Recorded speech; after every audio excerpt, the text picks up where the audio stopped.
नमस्कार, मेरा नाम है गौरव शर्मा और आप देख रहे हैं अलंकित भारत।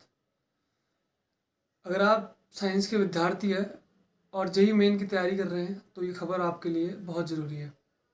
देश के शिक्षा मंत्री डॉक्टर रमेश पोखरियाल निशंक ने कल जेईई मेन को लेकर के एक नई अपडेट दी है और नया शेड्यूल जेईई मेन का जारी किया है।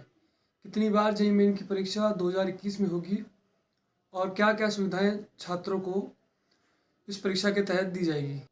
तो आइए सुनते हैं डॉक्टर रमेश पोखरियाल ने क्या क्या जानकारी दी। प्रिय छात्र और छात्राओं, अध्यापकगण, अभिभावकगण, मुझे खुशी है कि जो आपसे कुछ दिन पहले परामर्श हुआ था, बातचीत हुई थी, जो आपके सुझाव आए थे, उन सुझावों को देख करके जेईई मेन के बारे में बहुत महत्वपूर्ण और अग्रणी निर्णय लिए गए हैं।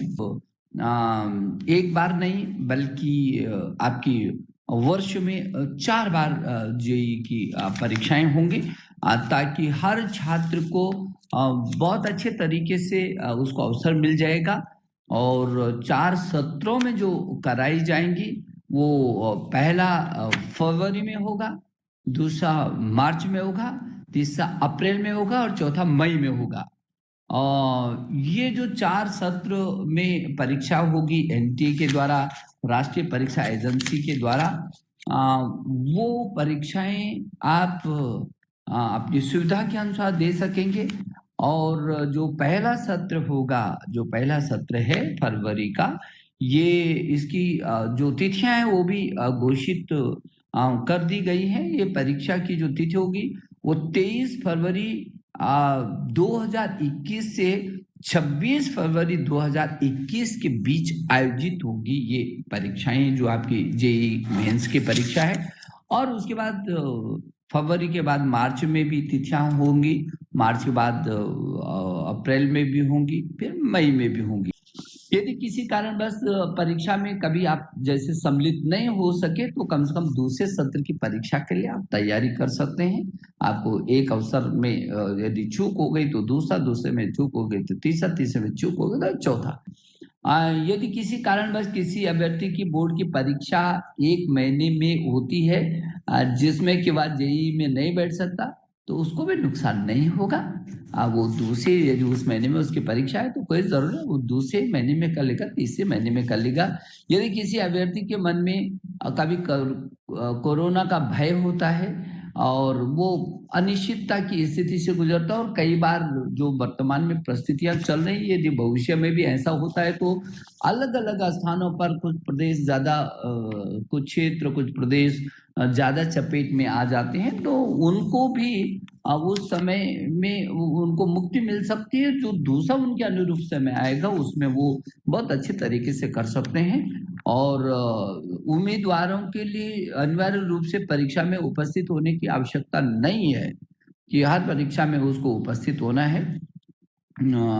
यदि एक अभ्यर्थी को एक से अधिक परीक्षाओं में उपस्थित होना है तो वो बेहतर अंक, जिस 4 परीक्षाएं यदि दी हैं उसने, तो उन चारों में जो भी बेहतर तरीके से उसके अंक होंगे वही उसको अंतिम परिणाम होगा।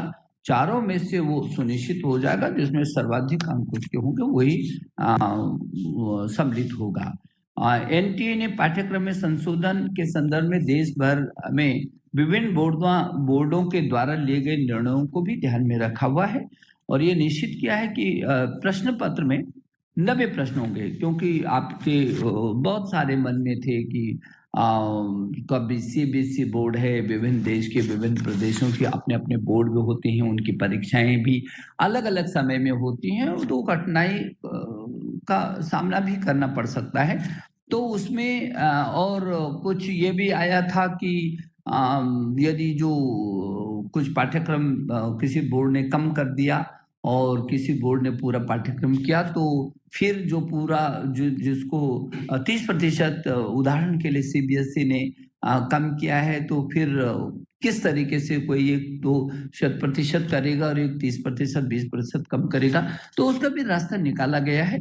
और इसलिए निश्चित किया गया है एनटीए के द्वारा कि 90 प्रश्न होंगे, जिसमें जो अभ्यर्थी को केवल 75 प्रश्न ही हल करने होंगे। तो उसमें ये भी और वो भी सभी कवर हो जाएंगे। इसमें 15 वैकल्पिक प्रश्नों में नकारात्मक नंबर भी नहीं दिए जाएंगे। जो 15 वैकल्पिक प्रश्न होंगे उसमें नकारात्मक नंबर भी नहीं दिए जाएंगे। उम्मीदवार के सर्वश्रेष्ठ एनटीए प्राप्तांक के आधार पर ही उम्मीदवार की मेरिट सूची और रैंकिंग बनाई जाएगी। तो पहली बार देश के अंदर जो जेई की जो मुख्य परीक्षा होगी वो पहली बार 13 भाषाओं में आयोजित हो रही है। वो अंग्रेजी में, असमिया में, बंगाली में, हिंदी में, गुजराती में, कन्नड़ में, मलयालम में, मराठी में, उड़िया में, पंजाबी में, तमिल में, तेलुगु में, उर्दू में। और ये जितनी ये भारतीय भाषाएं हैं, इन भारतीय भाषाओं में पहली बार ये जेई की परीक्षा होगी। तो कि ये विश्व की सबसे बड़ी परीक्षा होगी। ये जो परीक्षा जेई मेंस की परीक्षा होगी और जिस तरीके से ये आयोजित भविष्य में हो रही है, वो विश्व की सबसे बड़ी परीक्षा होगी।